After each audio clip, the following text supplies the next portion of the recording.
तुम्हें मारते नहीं है, तुम्हारी स्किन को धीरे धीरे निकाल के रिप करके सुबह तक तुम्हें तड़पाते हैं और जैसे सूरज उगने का टाइम होता है तुम्हें आधा खाकर वो निकल जाते हैं, लेकिन रात भर तुम्हें तड़पाते हैं। ऐसी दर्द भरी मौत किसको चाहिए। अब देखो ये मत समझना कि मैं स्पॉइलर दे रहा हूँ। अंधेरा होने आया और वक्त हुआ है उनके आने का। क्या आपके साथ ऐसा होता है कि आप मोबाइल उठाते हो या टीवी ऑन करते हो और आपको कोई वेब सीरीज़ देखनी होती है पर समझ में नहीं आता वेब सीरीज़ कौन सी देखे। और ऐसा भी होता होगा कि आजकल जो कॉन्जरिंग जो आए कॉन्जरिंग या फिर एनाबेल वगैरह, उसके बाद ऐसा हॉरर में कंटेंट ज़्यादा आ नहीं रहा। तो अगर आपको हॉरर कंटेंट पसंद है, अगर आपको डरावनी चीज़ें पसंद है और अगर आपको डरना है, और इंडियन ऑडियंस को मैं बताऊं तो इंडियन ऑडियंस में ऐसा है, जब भी कज़न सिस्टर्स या ब्रदर्स एक साथ आते हैं, गेट टुगेदर होता है, तो नाइट आउट में हमारा 90% यही होता है एक दूसरे को भूत की कहानी बताओ या फिर एक साथ कोई भूत का सिनेमा ही देखो। मैं बताना चाहता हूँ एक ऐसे वेब सीरीज़ के बारे में जो अमेज़ॉन पर है, ओके। और उसमें होता क्या है ये सुनो। तो मैं नाम बाद में बताता हूँ। समझो कि आप लोग ट्रैवल कर रहे हो जापान में, कुछ लोग ट्रैवल कर रहे हैं इंडिया में, कुछ लोग ट्रैवल कर रहे हैं न्यूजीलैंड में, कुछ लोग ट्रैवल कर रहे हैं लैटिन अमेरिका में, and they are going highway पे वो जा रहे हैं, ओके। गाड़ी जा रही है और अचानक से ना इन सारे लोगों में से किसी न किसी की गाड़ी रुकती है। गाड़ी क्यों रुकती है? क्योंकि एक पेड़ गिरा हुआ मिलता है।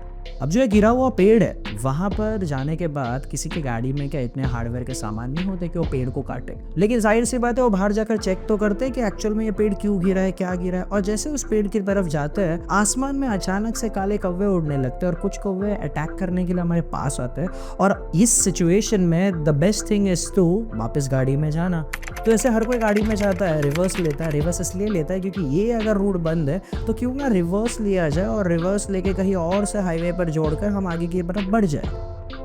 अब ये जो जापान में जो आदमी है उसके साथ हुआ रहेगा, तो इंडियन आदमी के साथ भी ऐसा ही कुछ हुआ रहेगा इंडियन स्ट्रीट पे, वैसे ही न्यूजीलैंड वाले के साथ, वैसे ही लैटिन अमेरिकन वाले के साथ। तो हर किसी के रूट पर ऐसा एक पेड़ आया। अब पेड़ तो आ जाता है, लेकिन उसके बाद जब रिवर्स लेते हैं वो गाड़ी बहुत देर सफ़र करने के बाद एक गांव में पहुंच जाती है, एक टाउन में पहुंच जाती है। और वो टाउन का जो एस्थेटिक है या टाउन का जो सेटिंग है वो कुछ ऐसा है, टाउन को देखकर ऐसा लगता है टाउन हाल ही फिलहाल का है, लेकिन टाउन को देखकर ये भी लगता है कि ये टाउन शायद से पुराना है। तो नए और पुराने चीज़ों का ब्लेंड बना के ये टाउन दिखता है।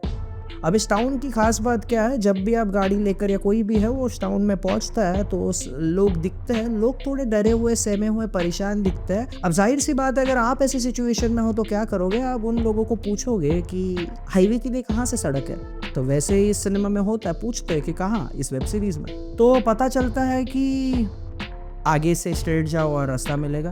गाड़ी स्ट्रेट चलती है, बहुत देर तक सफ़र करती है और बहुत देर के बाद फिर से इस तरफ से गई थी उस विलेज के या उस टाउन के, इस तरफ से लौट कर वापस उधर ही आती है। वापस वही लोग दिखते हैं, परेशान हो जाते हो आप, फिर से चले जाते हो, फिर से चले आते हो आप, फिर से इधर से आते हो आप। ये जाना और यहाँ से आना, ये जाना और यहाँ से आना, ये निरंतर चलता रहता है। कब तक? जब तक आप परेशान ना हो। अब थोड़ी देर के बाद आपका फ्रस्ट्रेशन बहुत बढ़ जाएगा। वहाँ वो पेड़ दिखा, हमें कहाँ जाना था, या हम कहाँ आ गए, ये लोग कौन है, समझ में नहीं आ रहा, गाड़ी फंस चुकी है। और इसके बीच में जो साइकोलॉजी आपके दिमाग में होती है कि अरे ये रास्ता खत्म क्यों नहीं हो रहा, हम जा क्यों नहीं रहे, और अचानक से वो रोक दे आपकी गाड़ी, वो गाँव वाले, लेकिन आप रोकने की कोशिश नहीं कर रहे हो। आप बोल रहे हो अरे तुम्हारी बात नहीं सुननी है, मैं तो चला जा रहा हूँ। फिर वो गांव वाले खुद ही आपका टायर फोड़ दे और आपकी गाड़ी रोक दे तो आपको और गुस्सा आएगा। लेकिन गांव वाले आपसे झगड़ नहीं रहे, वो टाउन वाले झगड़ नहीं रहे, वो तो ये बोल रहे कि हम आपकी मदद कर रहे हैं क्योंकि अभी 6-7 बजने आया है, अंधेरा होने आया और वक्त हुआ है उनके आने का।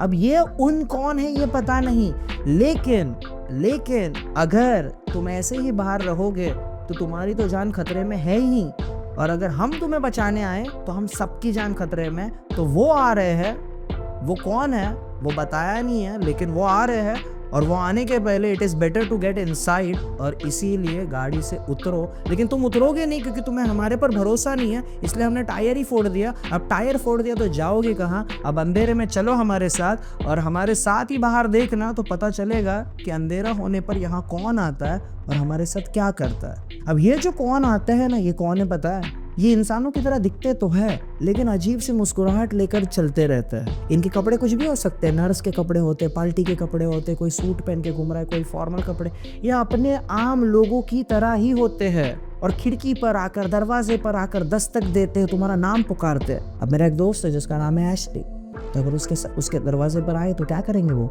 एशली, एशली, एशली, दरवाजा खोलो एशली, हम आए हैं। या फिर तुम्हारे रिलेटिव्स के नाम लेंगे, या फिर तुम्हारे फैंटेसीज के नाम ले सकते हैं। फॉर एग्जाम्पल एक आधा कोई यूथ है, तो यूथ जो है वो अपने जवानी में है, तो अगर एक कोई खूबसूरत सी लड़की आवाज़ दे तो जाहिर सी बात है तुम दरवाज़ा खोलोगे, पर यहाँ दरवाज़ा खोलना ही नहीं है। अब देखो ये मत समझना कि मैं स्पॉइलर दे रहा हूँ, ये बहुत सारी चीज़ है।